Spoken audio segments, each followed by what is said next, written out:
Hey, this is Jake with Avi-on. Let us talk about creating a new account. The Avi-on lighting system can be programmed using a smart device like a tablet or phone. The application is available on both Android and iOS platforms. With the app downloaded, open the app, select Yes to any of the permissions that pop up like Bluetooth and location.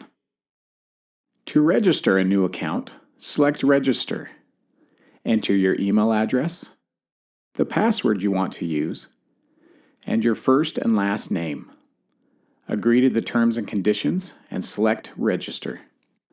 Avi-on has just sent you a validation email. Open the email and click the link inside. Now that you have validated your email address, the app will show you a brief tour of some of its capabilities. You can scroll through the pages or select Dismiss in the top right. After you select Dismiss, the app will start to search for an Avi-on device using the Bluetooth in your tablet or phone.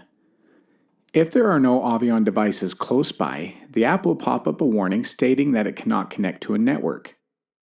To resolve this, get within range of a powered Avi-on device. And that's how easy it is to create a new Avi-on account.